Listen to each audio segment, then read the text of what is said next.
about you. What's the good if I say that you and I are through? I tell them you're okay when they ask about you. One of Australia's leading performers of the war years, Joan Blake, singing there with the George Trevare Dance Orchestra. And I'm very privileged to have Joan in the studio with me. And Joan, welcome. And thank you very much for asking me. It's very much appreciated. You're very welcome indeed. Now, where did it all commence for Joan? Were you born in Melbourne or Sydney? Sydney. I was born in Sydney. Right. Both my parents were in show business. Oh, really? Oh, yes. What did they... My father was a, what do they call him, singer, and he was a member of the Joy Boys. There was Tilton and West. My father was Stan Tilton, and the other one was Eddie West, and they did all vaudeville things, you know, Right. all the great big circuits. Yes, yeah. And Mum? And my mother was also a singer and a comic. Maggie Buckley, she was called the Queen of Syncopation. Ta-da! Oh, really? Yes. So did all sort of point numbers, you know, Sophie Tucker type thing. Oh, yeah. So you come from a musical background. Yes, very musical. Right. Now, what age were you when you sort of... I think I was always doing concerts at school, of course. Right. Doing them, you know, and telling everyone else what to do. Yes. Penny to come in and things like that. But I first went on radio when I was about 9.5, I think, at 2SM in Sydney. Uncle Tom and Auntie Daisy. Ah! Children's program. Yes. And I would get all my songs to... new songs to learn from a lady called Kathleen, who was the mainstay of J. Albert and Son, the music publishers in Sydney. Yes, yes. She was a great friend of my mother. Right.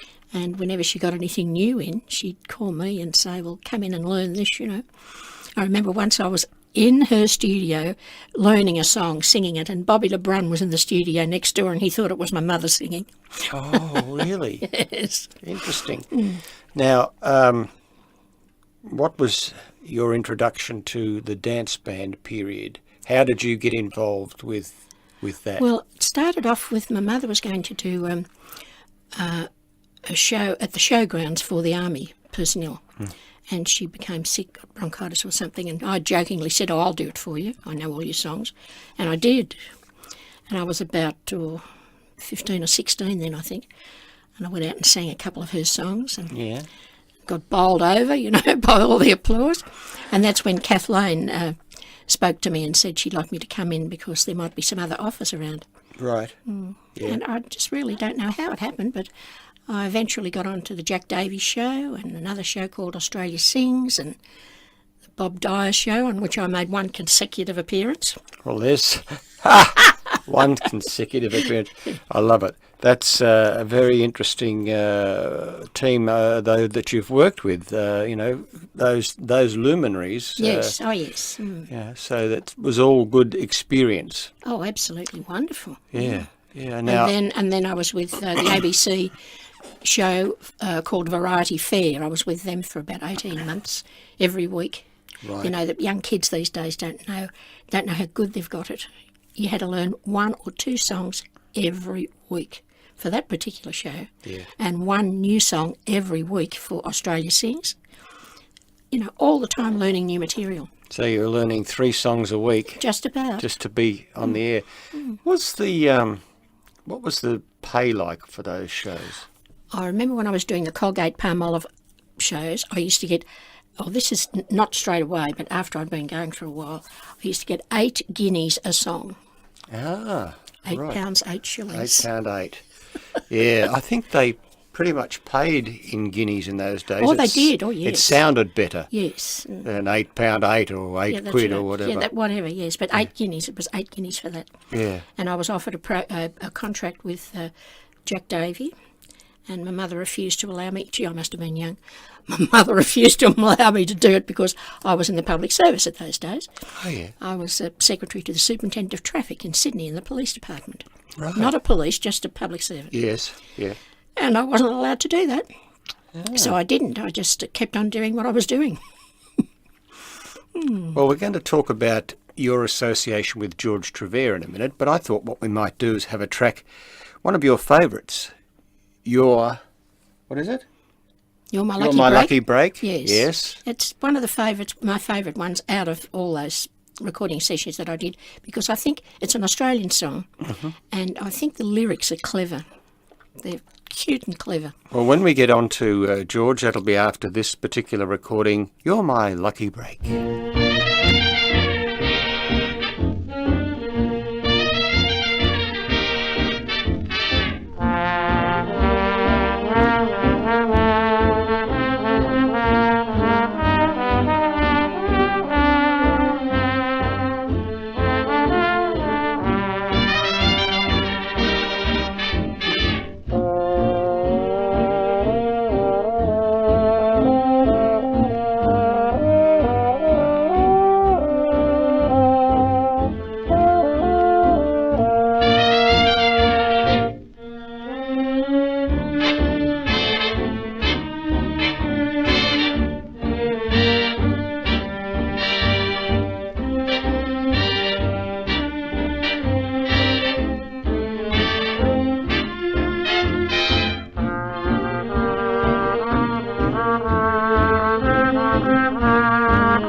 You're My Lucky Break, George Trevare's Dance Orchestra with Joan Blake, my special guest in studio. That was very nice indeed. It's a nice song, isn't it? It's a lovely song. The lyrics are very good too. Yeah. Now tell me a little bit about how you got to meet George Trevare, or what the actual procedure was there. Well, it was, my memory goes very blank on these sort of things, but I think I got the job through Kathleen once again, and I just had a front up for an interview, not an audition, but he was given, I suppose, tapes or whatever they did in those days of some of my work that he'd heard. Right. And then he asked me to come out and do a recording session at Homebush. And you had to be there at 9 o'clock in the morning and start singing. And you were given your songs 2 weeks beforehand. Right. And they were written in the key that George wanted to write them in. Didn't matter about what your voice was like. Really? As written. That's why I sound a little bit like a soprano there, even though I sound 12. So that would have been, I suppose, a marvellous exercise recording with him, because he had so many nice and popular people in his band in terms of, they became stars. Oh, they really did, yes. But it was a very sort of closed shop sort of thing, because you didn't see other people, you didn't see other performers. You were behind a big screen. Not that there were any other performers when you were doing your own particular session. Yeah. But apart from the fact that when I sang with Terry Howard, we had a bit together there, of course. Yeah. And Al Royal was another one that I worked with. But the band was sort of over there, and you couldn't see them, and you're standing in like made of hay, a little U-shaped thing with a microphone in the middle, you know, so that it'd catch all the vibes off. Right. You mentioned Al Royal. He's one of my favourite singers of that time. Lovely voice. Lovely Lovely voice. man too. Yeah. He had a bit of a... he just sort of disappeared towards the end. I don't know where he went. He used to come to my place. I lived at Arncliffe with my mother's sister, Auntie Mary. And he used to come to my place to... We didn't say rehearse in those days. We said practice. And I played piano, so he'd come and we'd rehearse the songs and learn them together, you know. Yeah. And I remember the first time he came there, my aunt called me out to the kitchen and she said, "Who's he?" And I said, "It's Al Royal and I'm going to be singing with him with the George Trevare Band next week." And she said, "Is he married?" I said, "How do I know if he's married or not?" Oh dear, that was the main thing anyone asked in those days. Well, Al came back to live in Benalla in Victoria. Right. And he passed away there. He'd become very ill, and he went. He just sort of faded out. Yes, you know? that's right. He just, you know, lost the plot basically and didn't go on with his career. And he possibly, had he gone to the States, could have been a different story, but he didn't. He had a lovely voice. On one of those Trevare recordings, he sings a track. Blue Dusk? Yes, the one written by Philip Brady's father. Yeah, yeah. And it's a lovely song. It's a lovely song indeed. So George Trevare, how long did you spend with George? Like, you know, a couple of years sort of singing with him? Well, I did about a couple of years, yes, I think it would, because they were sort of... over time, you know, you would do one session in 1 month and then you mightn't do another one for 6 weeks or 2 months, something after that. How many sides would you cut normally on the... Well, all up, I did 13 tracks, that's all together. But in one session, I think the most you would ever do would be 3. Right. Did you have many takes? I can remember doing Johnny Zero. We just had to go over and over and over again, so that if you ever hear that particular song, you'll hear the band all yelling out, "He got another zero," as if to say, you know, "Oh, come on, get on with it." And the other thing, I had to come in on a bell note, and it was a change key and everything, and they forgot the bell, and I just didn't know where I was, just kept on going.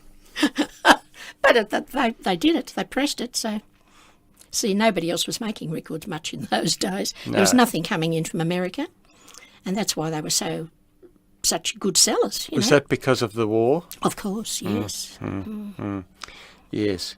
Well, look, I think what we might do is we'll have another track, and this time we're going to hear from that same CD, Johnny Zero. How about that? The one I've just been talking about. The one you've just been chatting about. So let's listen to Johnny Zero, Joan Blake with George Trevare.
Johnny got a zero today. Now the kids all laughed at Johnny Zero, and they would tease him when they'd play.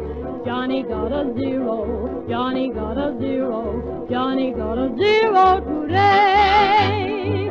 He couldn't concentrate on studies. His mind was always in the sky. When he grew up, he left his body, and Johnny learned how to fly. Now they still call him Johnny Zero, and all the pilots proudly say, Johnny got a zero, he got another zero. Johnny got a zero, hooray! Johnny Zero is a hero today.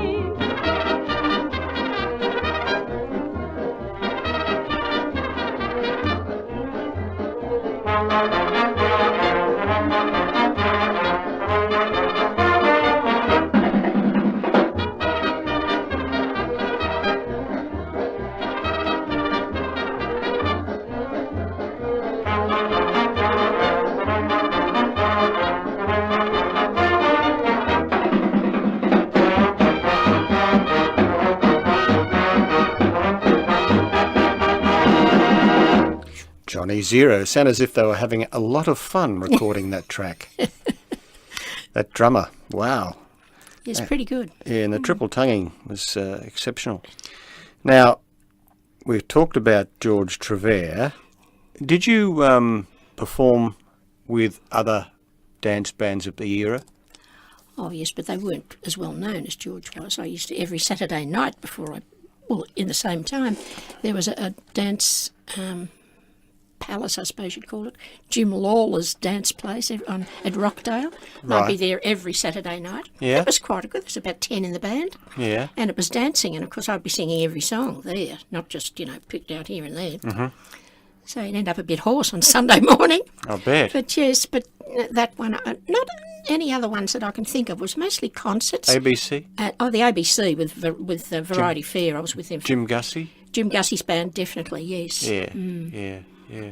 That's excellent. We did a couple of things on the ABC for overseas consumption. Like there was one particular show that we did. There was a 35-piece orchestra got together for it, and we all had to dress up. They weren't in the audience or anything, just us, but we had to dress up because they felt that it'd make us feel better. Oh yeah. So we were singing. I can't even remember what I sang on that one, but it was a big deal. I remember that. You must have learnt so many. All the time. And every now and then I'd just must ring up and say, boy, does this take me back, this one? I'll bet, yeah. Well, that's good. Your experiences will no doubt be well indeed accepted by our listening audiences, and because they like to know, about people, and especially if they can do arithmetic, they must know that I'm not 35 anymore. Well, that's true. But you've got to be over 50 to be a member anyway. Absolutely, yes. There you go, Joan. That was a slip, wasn't it? All right, let's have another track with George Trevare. Don't Sweetheart Me. Good one.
Sweetheart me, if you don't mean it, don't say sweet words that are not true.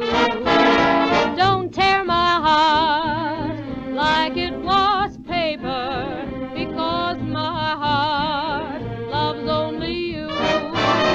You can go wrong, sweethearting others, and then pretend that I am yours exclusively. Love must be true, mean what you're saying, unless you do. Don't sweetheart me.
Don't sweetheart me, mean what you're saying, unless you do. Don't sweetheart me.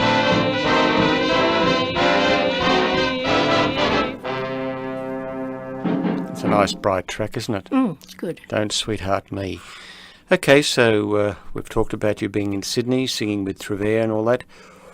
What happened? How did you did you ever just sort of say, well, that's enough, I'm going to stop now? Or? No, I didn't say that actually, but it happened.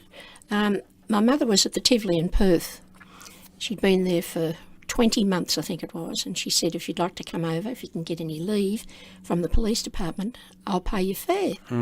This was just after the 26th of January, actually, 1946, just after the war. And, well, that was the only way I could get over there, and I went over there and I stayed and ended up performing at the Tivoli and meeting the man I later married. And Right. And then we came back to Melbourne. I didn't do anything much after that at all. No, but you're still doing a little bit, aren't you? Not singing so much, No, voiceovers and things like that, yeah. Yeah. You enjoy that? Oh, it's very good. Whenever they want someone old and Australian, they ring me up. Well, it's good to be wanted, isn't it? Absolutely. It doesn't matter which way. Yeah, exactly. All right, Joan. Well, look, you've given me a lovely interview. Is there anything we haven't touched on that you'd like to mention? Oh, I don't think so, except that I'm a great-grandmother twice. Right. That proves that I'm over 50, doesn't it? It does indeed. Yes. Now, you were mentioning about the Variety Fair program, Right. ABC, Yes. and we've got a little piece from one of those shows. Have you? Yes, and you sing a very Australian number, a Brown Slouch Hat. So why don't we have a listen to that as we say thank you to Joan Blake and all the very best for the future, Joan. Thank you very much. You're welcome. With a query. How can a man run a farm, compose songs, paint, play many instruments, yet still find time to be Australia's most beloved comedian? The answer is George Wallace. That sounds crazy, but so is George. For without that touch of slightly demented humor, he'd never have become the great comic who has us chuckling reminiscently long after the show's over. Here's a song he wrote, A Brown Slouch Hat. Joan Blake sings it, and it needs no introduction, for you know it already. There is a symbol, we love and adore it. You'll see it daily wherever you go. Long years have passed since our fathers once wore it. What is that symbol that we should all know? It's a brown slouch hat with a side turned up, and it means the world to me. It's the symbol of our nation, the land of liberty. And the soldiers, they wear it, how proudly they bear it, for all the world to see. Just a brown slouch hat with a side turned up, heading straight for victory. Don't you thrill as young Bill passes by? Don't you beam at that gleam in his eye? Head erect, shoulders square, tunic spick and span, every inch a soldier and every inch a man. As they swing down the street, aren't they grand? Three abreast to the beat of the band. But what do we remember when the boys have passed along, marching by so brave and strong? Just a brown slouch hat with a side turned up, and it means the world to me. It's the symbol of our nation, the land of liberty. And the soldiers, they wear it, how proudly they bear it, for all the world to see. Just a brown slouch hat with a side turned up, heading straight